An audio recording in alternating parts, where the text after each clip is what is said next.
Chapter 14, Jsh Crbtr in Difficulty. Dora Stanhope had witnessed the approach of the boys, and now she came out into the garden again and confronted them. She blushed prettily upon seeing Dick and several others whom she was acquainted.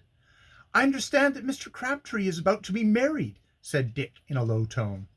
"Yes, he insists on marrying my mother this afternoon. He has been at her for several months," answered Dora between her sobs.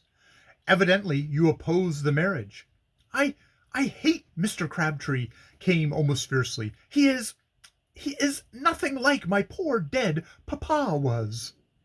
"I believe you, Dora," answered Dick. "I don't see what your mother can find in him to like. We hate him at the academy."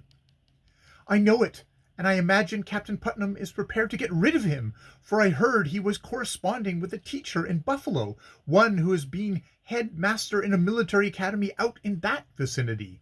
"Indeed, I hope we do get clear of him, and I wish you would get clear of him too." "It doesn't seem as if I could," sighed Dora. "He has wound my mother right around his finger, so to speak. But what are those other boys going to do?" And she pointed to the balance of the cadets, who were following closely upon the wheels of the carriage, which had turned into the highway leading to Cedarville. "I'll go after them and see," said Dick, and turned to leave. Then he came to a halt and turned back. "Dora, I am awfully sorry for you," he whispered. "If I can ever do anything for you, don't hesitate to call on me." "I'll remember that, Dick," she replied gratefully, but never dreamt of how much she would one day require his aid. When Dick joined the crowd, he found it on all sides of the carriage, shouting and hurrahing wildly. At first, Jsh Crbtr pretended to pay no attention, but presently he spoke to the driver, and the turnout came to a halt. "Students, what does this unseemly conduct mean?" he demanded harshly. "Why, Mr. Crabtree, is that you?" exclaimed Frank Harrington in pretended surprise. "Yes, Harrington. I say, what does it mean?" "We're out playing hare and hounds, sir." "But you are following this carriage." "Oh, no, sir. We are following the paper scent, sir," answered Larry Colby, and he pointed to the pieces of paper which Fred Harrison was slyly dropping just in front of the horses. "Then our carriage is on the trail," sighed Jsh Crbtr. "It is very annoying." "Oh, it doesn't bother us much, sir," answered Frank coolly. "Bother you? It is myself and Mrs. Stanhope. Whom do I refer? Make the hare take another course." "I can't do that, sir, until we catch them." "Why must you keep so close to this carriage?" "I don't know, sir. Perhaps it is the carriage which is keeping close to us." Jsh Crbtr looked more angry than ever. He spoke to the driver with a view to increasing the speed of the team, but Borgie had entered into the spirit of the fun at hand, and he was, moreover, a great friend of Dora, and he shook his head. "Couldn't do it, sir," he said. "I wouldn't want to run the risk of winding them." "Do you mean to say they cannot outrun these boys?" demanded the head assistant at Putnam Hall. "Hardly, sir. The lads is uncommonly good runners," answered Borgie meekly. "I will show you how to manage them," ejaculated Jsh Crbtr, and stepped over to the front seat. "Oh, Josiah, be careful," pleaded Mrs. Stanhope. "I know how to drive horses, so don't you worry," answered Crabtree, and took up both reins and whip. Before Boggy could stop him, he had given one of the horses a smart cut on the flank. The steed was a spirited one, and not used to the whip, and scarcely had the lash landed than he gave a wild leap into the air, came down, and broke into a mad run, dragging his mate with him. A second later, the carriage struck a stone, bounced up, and Borgie was pitched out to land in the midst of some bushes growing by the roadside. The bolting of the team proved almost fatal to the boys in front, who scattered just in time to let the horses and carriage pass them with lightning-like speed. Then the cadets gathered together and stared blankly at one another. "It's a runaway. Serves old Crabby right for hitting the horse." "Yes, but he and the lady may be killed." Such were some of the cries. As soon as they could recover, the whole party made after the carriage, now disappearing around a bend.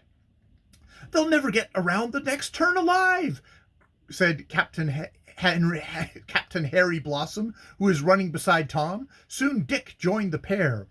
In the meantime, Josiah Crabtree was filled with terror over the sudden turn of affairs. He dropped the whip and tugged first at one rein and then the other. "Whoa, whoa!" he cried in a hoarse whisper. "Whoa!" But instead of slackening their speed, the team moved on faster than ever, the carriage rocking violently from side to side. "We will be killed," moaned Miss Stanhope. "Oh, why did I not take Dora's advice and have a regular wedding as she proposed?" I will stop them," panted Crabtree. "Whoa, you brutes! Whoa!" "Whoa, Peter! Whoa, Jack!" added Miss Stanhope timidly. For an instant the horses seemed to take notice of the lady's voice, but only for an instant, and then they went on as fast as ever, around another bend and down a rocky stretch lined on either side with trees and bushes. Suddenly there came a crash as a wheel came off the carriage, then a second crash, and Mrs. Stanhope was hurled forth among some bushes. But the turnout continued on its way, Josiah Crabtree clinging to the wreck, until at last he too was hurled forth to fly up among some tree branches and remain there for the best part of 10 minutes. When the crowd of cadets reached Mrs. Stanhope, they found the lady unconscious and evidently suffering from a broken arm. Several of them, including Dick, Tom, and Sam, did what they could for her, while others ran off to find Josiah Crabtree and to summon a doctor. It was several minutes before the head assistant at Putnam Hall could be helped out of the tree. He came down in fear and trembling, so overcome he could scarcely stand. How is Miss Stanhope?" was his first question. "We don't know," answered several of the cadets, and Josiah Crabtree hobbled back to find out. The shades of night had long fallen when Mrs. Stanhope was conveyed to her home, and a doctor was brought from Cedarville, and the Lannings were informed of what had happened. The doctor said that a rib, as well as the left arm, had been fractured, and that the lady must be kept quiet for at least 2 months. At once, Dora set about doing what she could for her mother, and Nellie Lanning remained at the homestead to assist her. No one seemed to care about Josiah Crabtree, and he was allowed to hobble back to Putnam Hall on foot. "It was all the fault of those boys," he muttered to himself. "I'll get even with them. See if I don't." But his chances of getting even while at the academy were speedily nipped in the bud by Captain Putnam, who did not say anything on Sunday, but interviewed the head assistant early on the day following. It is perhaps needless for us to go into the details of what has occurred, Mr. Crabtree, said the owner of the hall.